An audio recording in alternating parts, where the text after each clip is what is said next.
It's certainly starting to feel a lot more Christmassy as Christmas cheer fills the air. Good morning. Welcome to the best breakfast show in all of the land. What a bright time, it's the right time to rock the I suppose the Christmas traffic is also upon us. Jingle bell time is a swell time. And hopefully you're going to have a swell time. Jingle bell Park all the worries of 2024 time to go as we usher into 2025. Giddy up, jingle home, Well, this morning we've got a lot on the bill. jingle around the A clock. packed menu, as we like to describe it, and we do this in tandem with you. So do be sure to give us a follow on the socials, and you can find us on X. You can find us on Facebook and also on Instagram. The hashtag we're using this morning, it is hashtag 3FM Sunrise. Dancing and prancing in Jingle Bell Square in the frosty air. What a bright time, it's the right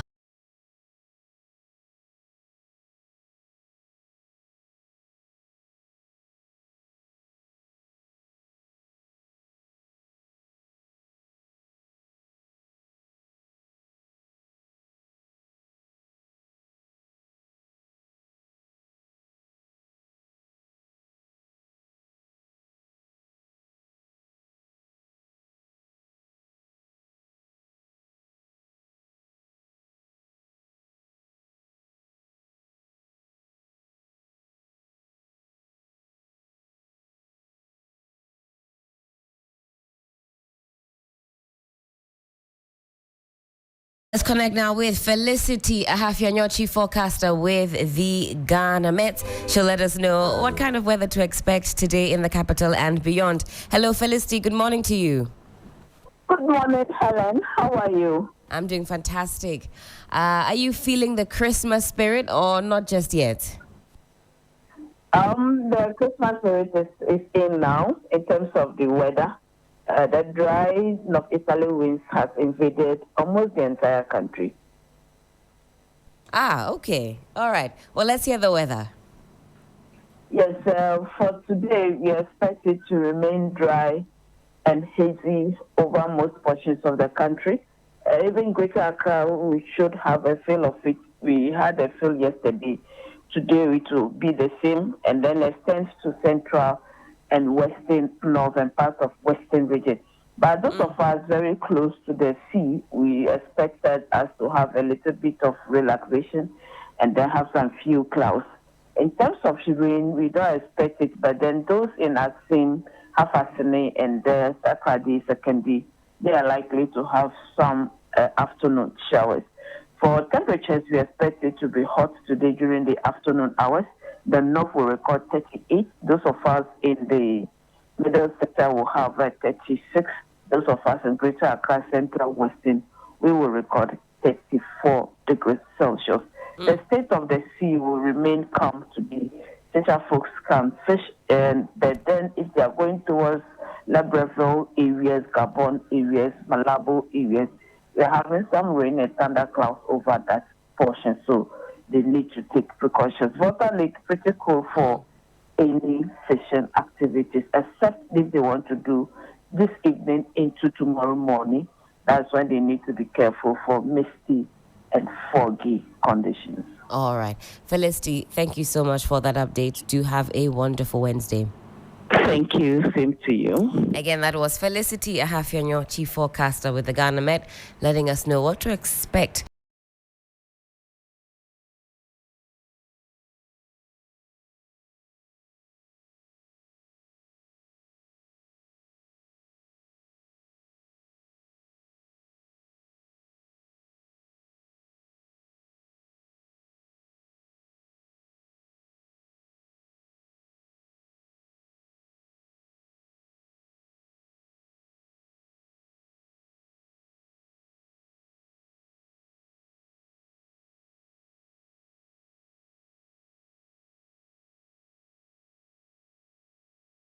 And a time check. It is some 11 minutes to the top of the hour, 7 a.m.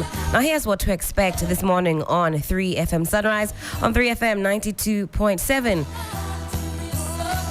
We'll be talking about that petition that has reached the doorsteps of President Akufo-Addo, and it's a petition to remove Chief Justice Gertrude Tokonu. What exactly does this petition contain? We'll talk about it in some detail this morning, so do stick with us. We'll be speaking with Justice Abdullahi. He's a private legal practitioner. He'll help us put some flesh on the bones and get some different perspectives on that particular subject. We'll also talk about what's happening in Parliament, in the dying embers of the 8th Parliament. What's the latest? We'll catch you up to speed on all of that. We'll be speaking with our colleague and reporter Noble Crosby Annan, and he'll give us all the latest, the fallouts, the comments, all of that. What's happening in the 8th Parliament as it gradually comes to an end. We'll also talk about what's happening in the western and central regions. Now, the cholera outbreak is not something to toy with at all. We'll zoom into that, what the implications are, and so much more. But one Sixtus Ullo joins me in the studio. How are we doing, Sixtus? Not so good. Not God is good. You're not so good? No. Why? I wonder the kata why. you gave me. You wish? Is really worrying me. Coupled with the fact that I have been careless for a week now.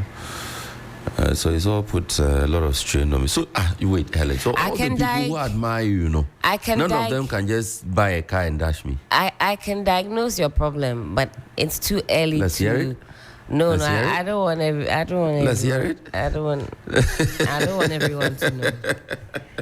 I don't want everyone to know. I think it was Jaru. Was it Jaru and Ashanti that said, every little thing that we do, me and you. Thank you. Yeah, so that's the song I'm referencing this morning. Well, we can have a quick skim through the papers that we have this morning and get into the meat of the matter, as it were. The Custodian newspaper, and they're certainly in that festive spirit. There's a Santa Claus hat on the logo, and that's how you know you're in the Christmas spirit. You pick up any newspaper, there's a Christmas tree here, Father Christmas there. So we're gradually building that Christmas pressure there. The traffic has started. Some of them are not minding. Oh, Kromaya shit.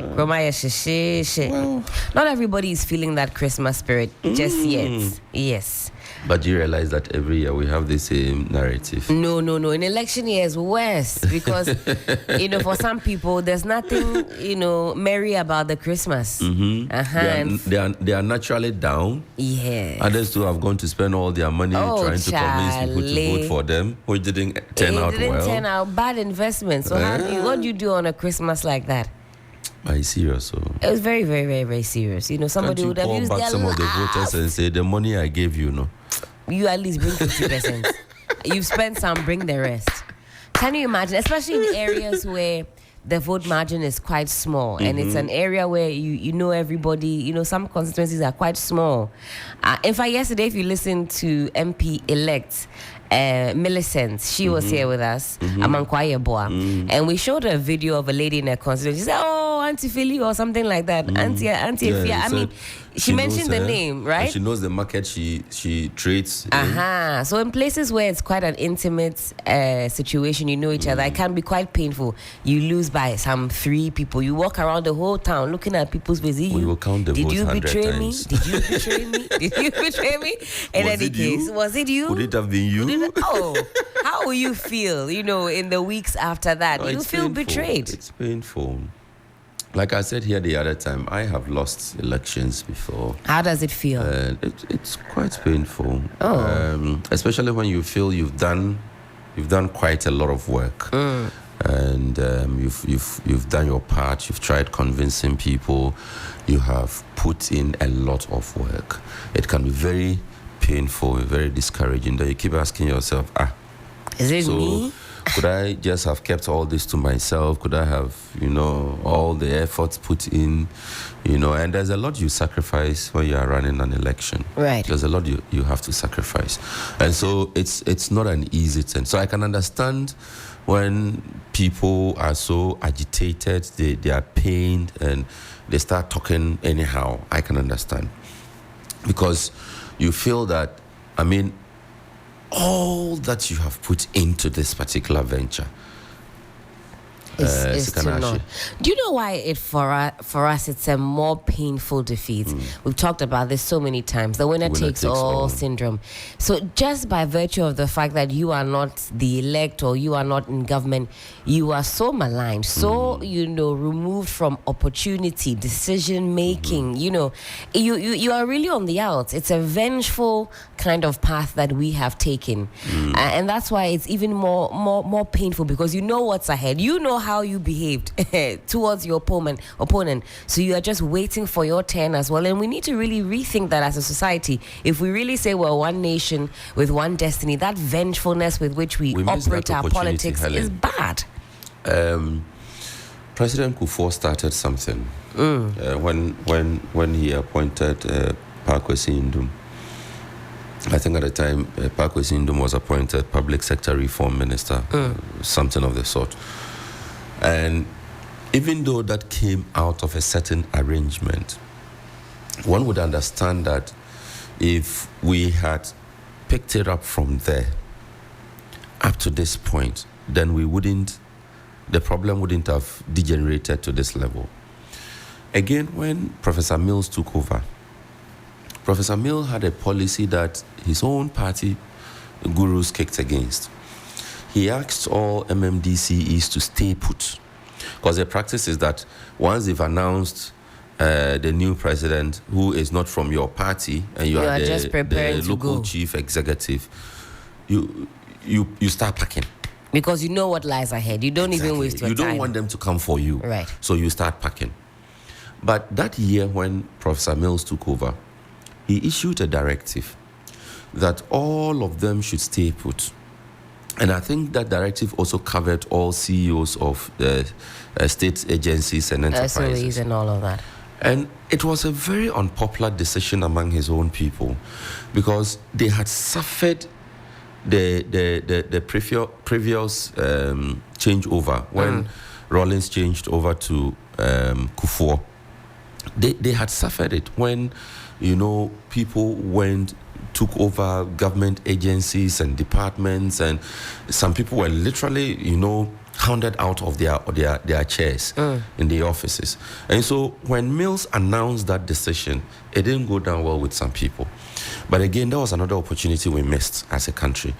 If we had built on that, today, it probably would have been a natural effect for us to have MMDCEs and CEOs of state institutions stay on for at least 2 months.